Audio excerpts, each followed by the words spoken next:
Okay, so today we are cooking on Christmas Eve, and I am starting with cutting a pineapple. Um, and then we're going to do more cooking. But we'll do the pineapple prep first. So I'm using the petite carver. This is my knife of choice for this one. And for this, again, people can do fruit however they'd like to. I have always really done pineapple this way. So you just basically start at the top, keep the top of the pineapple there kind of like as your handle, and then just go around. And you can use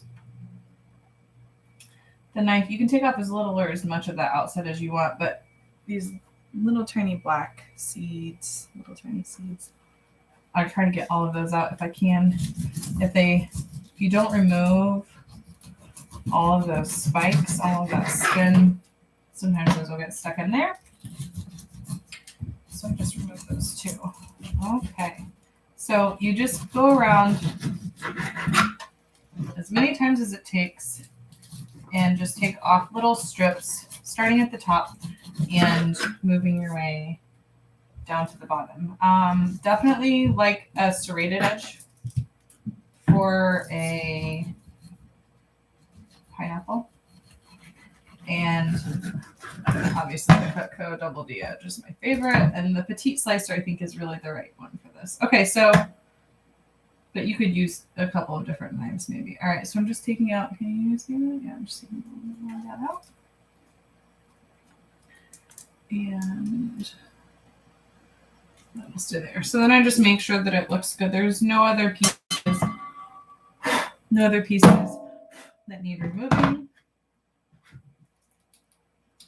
And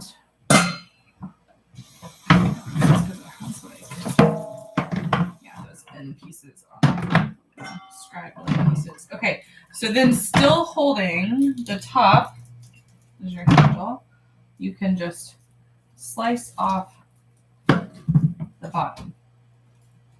So now you should have a whole pineapple plus the top, and then you can go ahead and take off the top. And you could slice this a whole bunch. You could do a whole bunch of things from here to there. But you have the pineapple top that if you want to try to plant, get it going in some water again, get some roots, you could. But you have this beautiful piece. So I have one more little spike at the top, two more little spikes. I'm going to pull those out. One more little area here that I just want that just cleaned up a little bit on the edge. And I can literally see inside. There was like one more black seed thing, so I pulled that out. Okay. So now you should have literally just like a whole pineapple thing. And I like to slice it in half, down lengthwise, slice it long ways. My mouth is watering already. And then I put it on its back, and then I'm going to do like a V. So again, long ways, just around this core, kind of one cut in on one side, and then I just flip it around and do a V on the other, and do the same cut on the other side of that core. You don't have to take a lot of it out. The core actually has the most of the bromelain is in the core, so you can absolutely chomp on the core. If you do that, I recommend cutting this up into super tiny pieces. So, mira como así. This little tiny piece of core is going to be super good for you.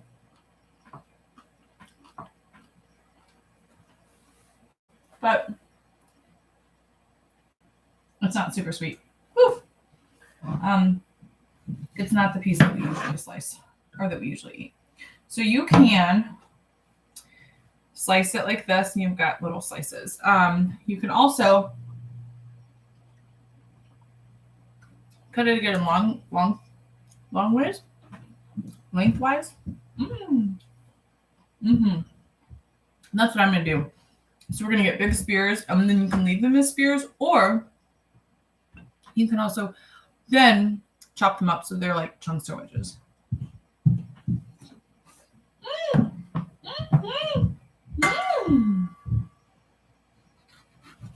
So good. Okay. My mouth is dancing. So, like I said, now you've got these spears.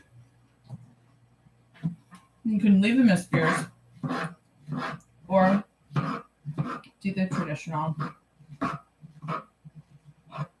pieces. Yeah. Okay, so I'm going to get one more container for them. Got this pineapple. Make quick work with this. So fresh pineapple, that bromelain, again, so good for your digestive tract system, all of that. Immunity, it's everything. It's absolutely everything. So I'm gonna get a whole pineapple here. And then when we're done with this, then we'll get started on the real work. So I did breakfast casseroles last week. Yeah. Go back and look at that. Not that long ago though. Just did breakfast casseroles and they were so good. And I was asking the baby what he was gonna want, or not the baby, you know, my baby. And he said he's not a baby anymore, but he then confirmed he also will always be my baby, so that's okay. So going through ingredients, trying to make menu plans,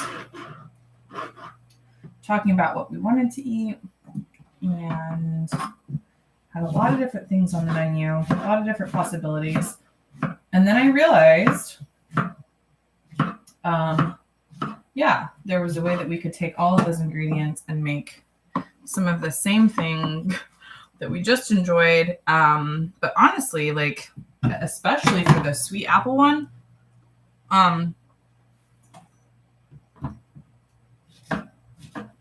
we're ready to have it again. It was really, really just that good. So we're going to do that again. So the apple thing, and then I just thought, what the heck? Let me get this pineapple cut.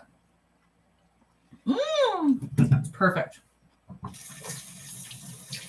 Okay, so now we're going to do the apples. So the last time that I did this, there was an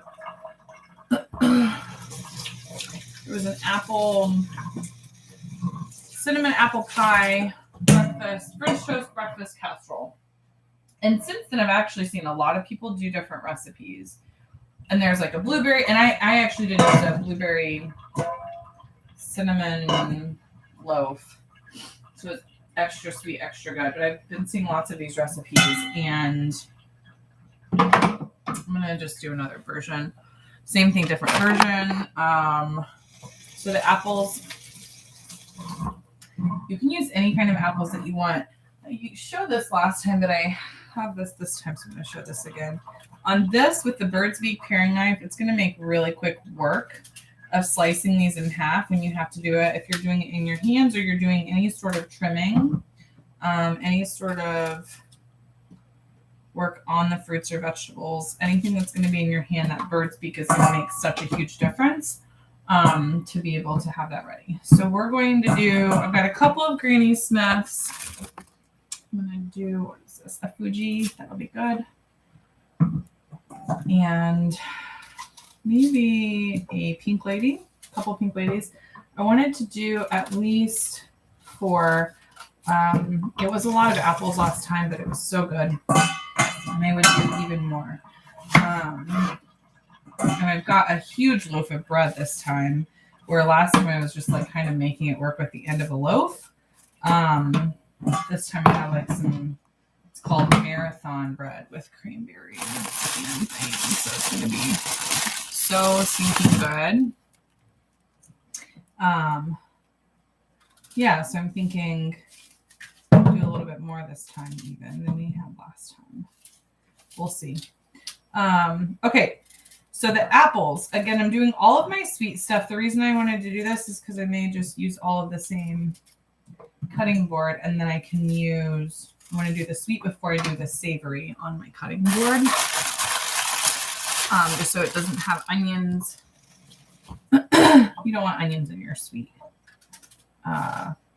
cinnamon apple breakfast French toast casserole. So for this, again, you can use a Pink Lady, a couple Granny Smiths, a Fuji. This Pink Lady that I'm trimming, it's got some bad spots, but we're still gonna make it work for the other parts. And then again, this is highly customizable. So you could use, like I said, I've been seeing all sorts of recipes. Like a blueberry one. I'm really just doing same thing, but walnuts. I'm gonna add walnuts in. I didn't have walnuts last time. But cranberries is where it's at right now. I'm gonna do one more apple. Cranberries is really, really that season, right? So cranberry walnut breakfast French toast casserole. Any kind of bread you have, the drier, the better. If you need to dry it, again, in your oven, you can dry it in your oven. You can find all sorts of recipes online too. But then I would also just recommend just like do, you know, my recommendation is to look at a bunch of recipes, see which one sounds good, see which one you already have the ingredients for, or take all of the recipes and after you've looked at them, go ahead and do your own thing. It's a great way to go. And then you see what you have and you can adjust based off of that. So variations, I think I was saying, like, you know, depending on what kind of bread you have. So even just the bread is going to make it a totally different variation. So lots of things would call for like a French loaf, you know, a French bread. I would say like any sort of, I mean, really any loaf that you can find as long as it's dried out and what you want to taste, the flavor that you're looking for. So, for the sweet, again, I'm going to use, this time I have a marathon bread, marathon with cranberry. So it's going to have extra cranberry. And then for the savory, I'm going to try, I really like rye, and I'm going to try a pumpernickel rye. I think those are all the apples that I want to do. I had some eggs boiling too. So I'm going to get this ready to go with my butter. Let's see. Okay. So wherever, actually, use the last apple too. Small.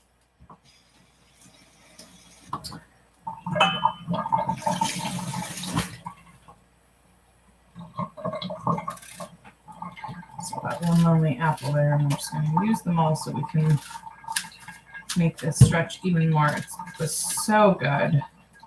I ended up finishing off the last of it myself on the last batch. And so, yeah, we'll make some more. That's what he wanted. Okay, so highly customizable. Let's go back to this. So what kinds of bread? So you could do any kinds of bread. Like we made the version with that last version with the like blueberry cinnamon toast. So good. But yeah, you could just really mess around with the bread and that would just make a huge difference immediately. The other thing that we did last time that you can always do is to make it highly customizable is by doing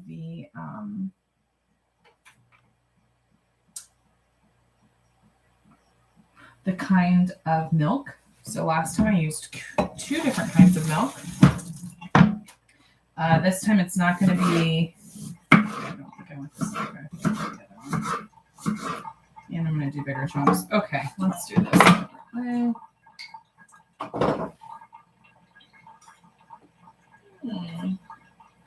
Just like a mossy. Vamos a probarlo. I think I want to try this one. Yeah.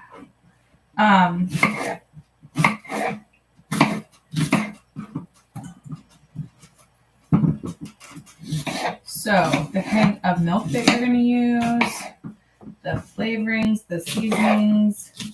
So again, for this, we're going to do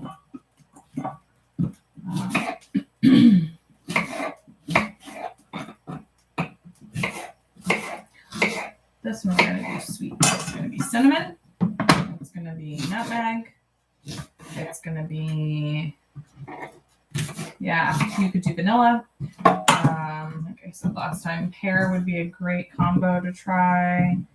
Like a pear vanilla combo, but we're just going to keep it nice and simple. And then the fruit, so you could add other fruit, right? So the blueberry, thinking about that. Also thinking about any kind of berries. So the cranberries are, you could do fresh or dried. I'm going to do dried again. But having fresh blueberries would be yummy. Frozen blueberries, you could throw something in at the end, and that would make a difference. And then whatever else you want, right? So we're doing, I'm going to do some walnuts, I think today was kind of what I was getting at. And then you could do pecans,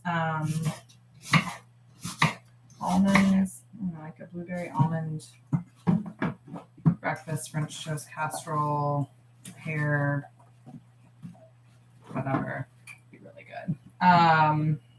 Yeah, so that's what I would recommend. And this is going to be, again, a mix of, so that's the other thing. If you're doing sweet, right? So like I'm doing apples, but it really would depend. You could just do like a pink lady, fresh cranberry or something. I don't know. And this is just like this is a mashup mix of what, 3 kinds of apples I think I've got here. Fuji. Yeah, at least 3. Okay. Pan. So we're going to go in here with this butter, these apples. It's going to basically just do like a fried apple situation for at the moment. And then we'll go back and make it into, put it all into a pan with the eggs and the eggs and the bread mixture all mixed together. So if you've highly customized it with your seasonings, with your milk choices, with your bread choices, with your, your mix-in choices. So let's go.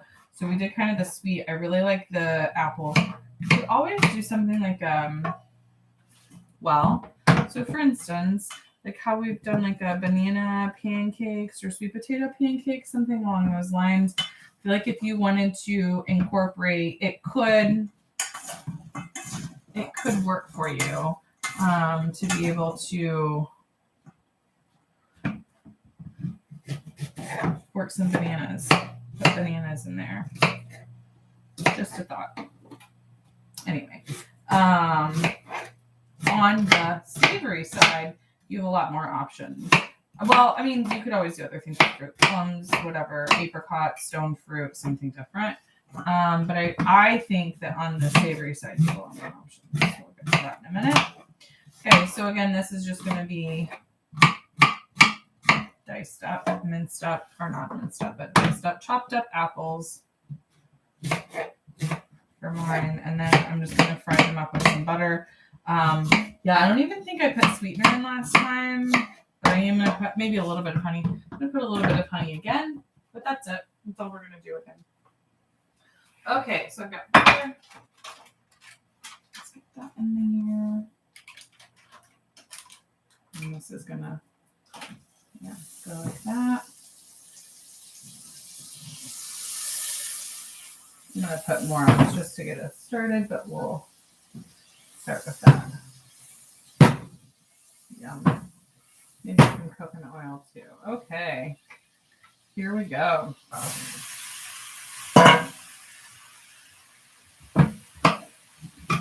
Yeah.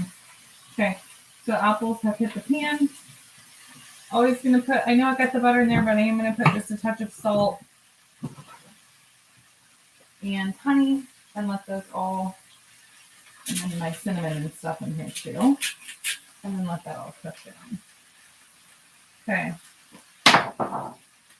Mm-hmm. So cinnamon and nutmeg. Those will cook just slightly. Again, they don't have to be, but I like them just a little bit cooked. It's not a necessity that they're. Say hello. Okay.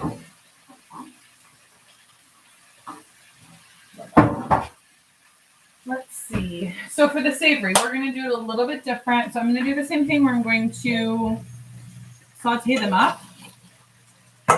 Get it going, get it ready. And see what happens with that. So for the savory, you have so many other options. So last time I did a mushroom, onion, carrot. Gosh, it was so weird. Mushroom, onion, carrot, celery. It was a bizarre, I've never done a mix like that before. And it turned out so good, so stinking good too. So that really helped me think about things in a different way as far as what's possible with the savory. So it did almost kind of taste like a stuffing.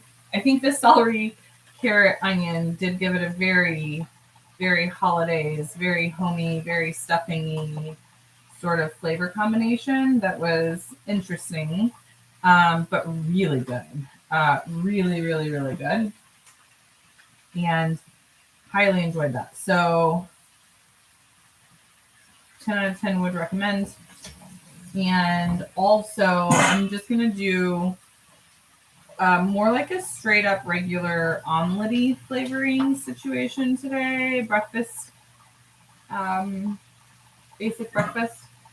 Like, then you could do whatever you want, however it's supposed to be cooked.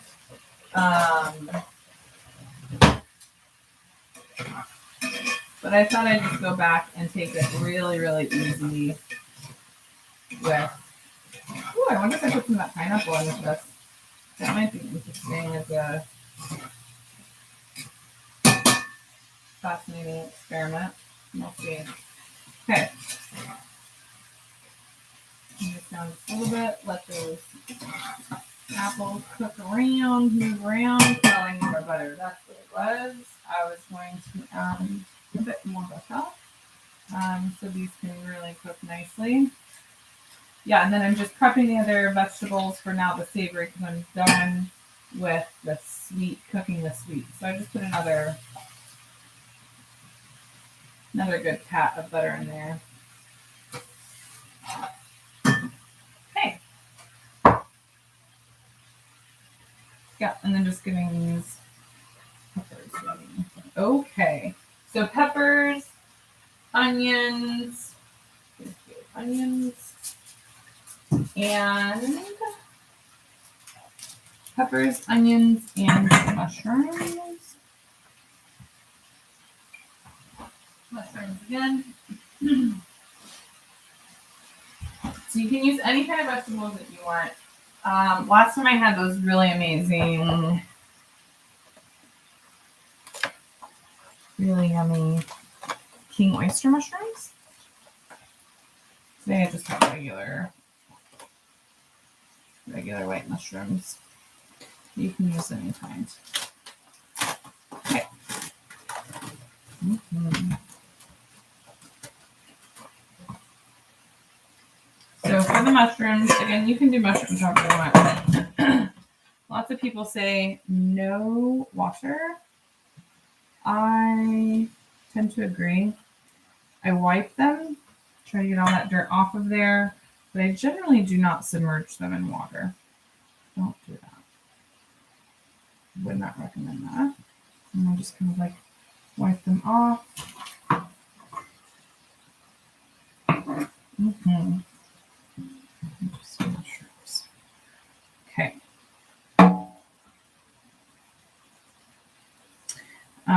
then this is going to be the same thing. So we'll do the eggs. So last time I did 5 eggs. I think it was 5 eggs each. You can do you can do any egg to milk ratio that you'd like. But I generally find 4, 5, 6 eggs to 1 cup of milk is about sufficient, appropriate. And yeah, we'll get the job done. So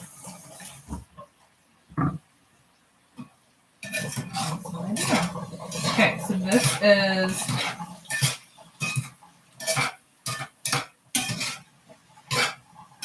these apples going to be about good to go. It's about all I want to do to them. Oh snap, I did forget the honey. They'll be fine. So.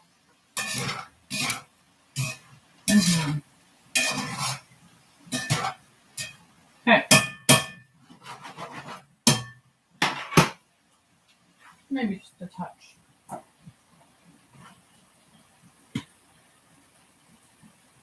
Yeah. So again, for the breakfast casserole, you can leave it. This is what I'm going to do with this one. So I'm actually going to cool this stuff off.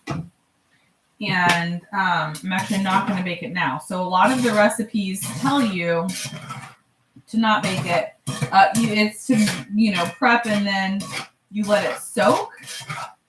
And then it's ready to bake in the morning. So that's actually what I'm going to do this time. The last time when I did it on the live, I made it, and I just made it fresh. I just made it. And I didn't let it sit. I actually didn't let it sit at all. I literally just made it and put it right in. And it was fine. It was fine. However, the bread I did very, very small. Super duper tiny. So that it wouldn't stay dried. So the whole thing about letting it soak is that if you let it soak, that egg mixture is going to soak into the bread. So that's what I would say. The dryness of the bread, the size of your the size of your bread cubes, all of those things would and could make a difference, right? And how it's going to turn out. And so if you can let it soak, great. Then it doesn't matter. Your bread can stay in bigger chunks because it's going to have more time to soak. I minced it, chopped it up super small when I did it because I knew that I was about to put it right in and that was absolutely breaking the rules, quote unquote, the rules. So I did something to make up for that. But this time, since I'm going to let it soak, I'm also not going to be super concerned about making the bread cubes so small this time. It won't matter that much. And then, so this is going to be a duo of a sweet and savory breakfast bread egg casseroles, because that's what I did last time. And last time I made it the night before. I'm into having this as a dinner, breakfast, all day thing. And it's so good. So good. Okay, so the other options that I would recommend, potatoes. You could definitely do potatoes in here if you like that. I thought that would be more like a breakfast hash thing too, and I think I might end up doing that. The Food Babe lady person had she had a recipe for a hash. It was just sweet potatoes, onions, and peppers, and then the sweet potatoes, onions, peppers, and then her and then she had a breakfast egg, little bowl cup, whatever. But I thought that did look pretty legit. Okay. So I think I still may do that. So we're going to do, the apples, I'm going to let cool. The apples are done. They don't need to be cooked. Oof, that's heavy again. Okay. My goodness.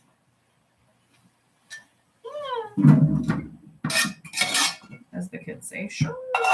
Okay, so this goes in here to cool down. Since I'm not baking it all today, I really don't want it like all super hot because, yeah, I don't want the temperature of everything raised high.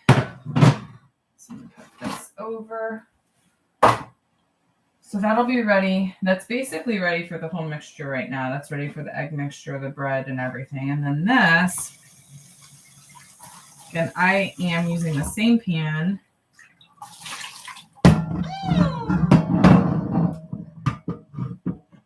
Same pan, same on dishes. So that's going to go back on.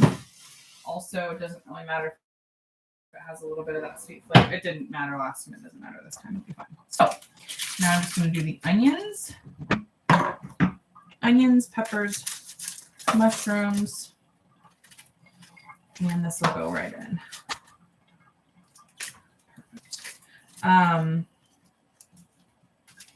Yeah, okay, so again, ratios. It's really up to you on the ratios of how you want. Do you want more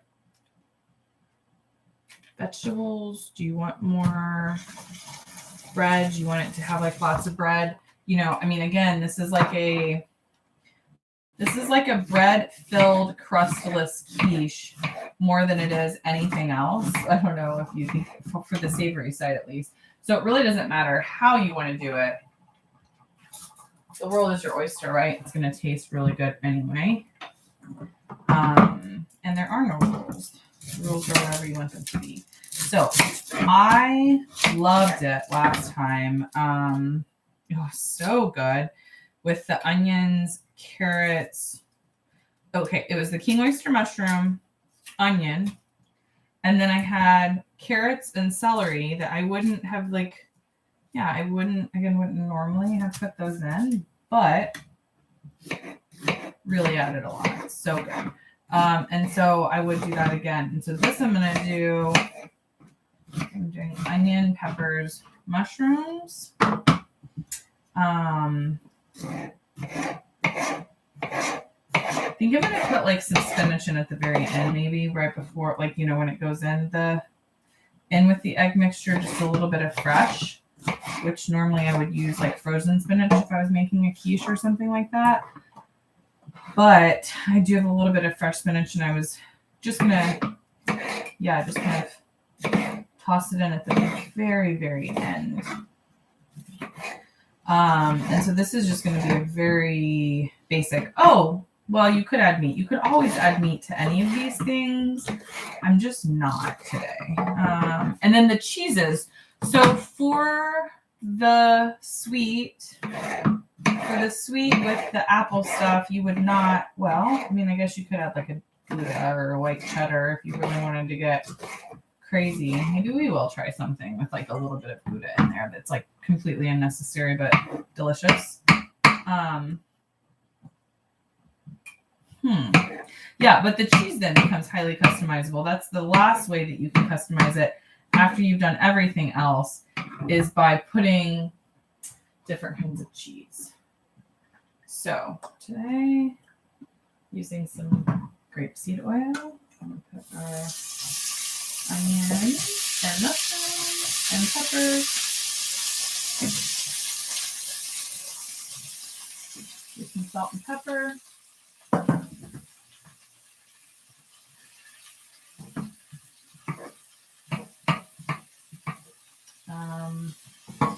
And then you can do, garlic powder, onion powder, any other flavorings, any other seasonings that you want, really. But for this, just going to do, I think some butter and some salt and pepper will be just plenty.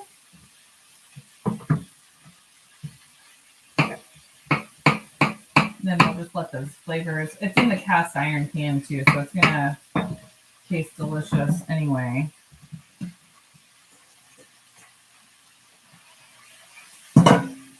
As it cooks in there.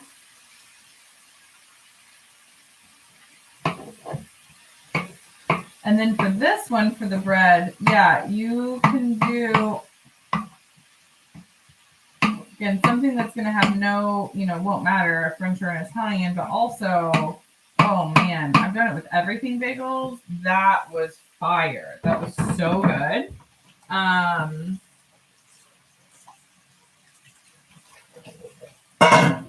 can't even remember what I did it with last time. It was just like some sliced bread. I don't even know what it was. Some stupid sliced bread that I was just messing around with. This I have, oh yeah, we're going to do the rye. And I am actually super duper excited. I think that the rye might be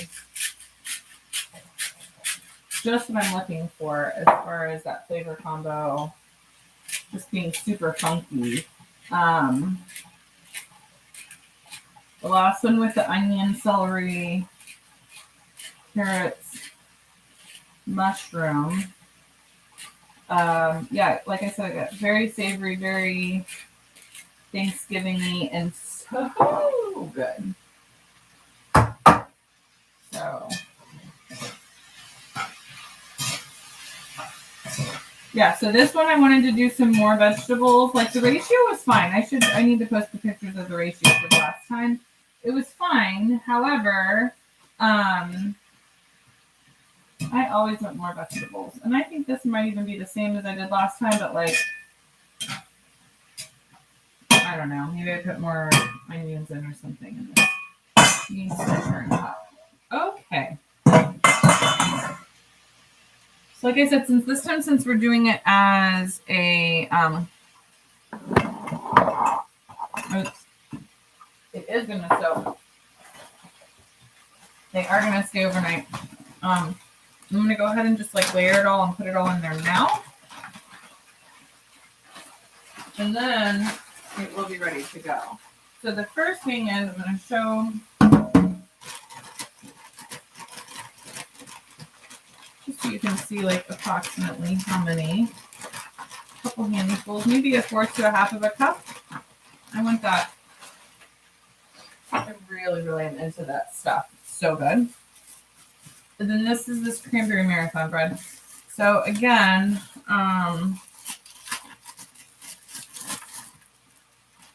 this has pumpkin seeds and all sorts of yummy stuff in it. This will be perfect. So I'm going to just kind of like leave it out so it can dry out even just a little bit more. And then I'm going to go back. Then I'm going to go back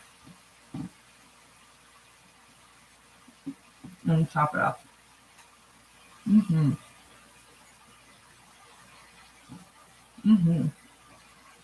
So good. Yum.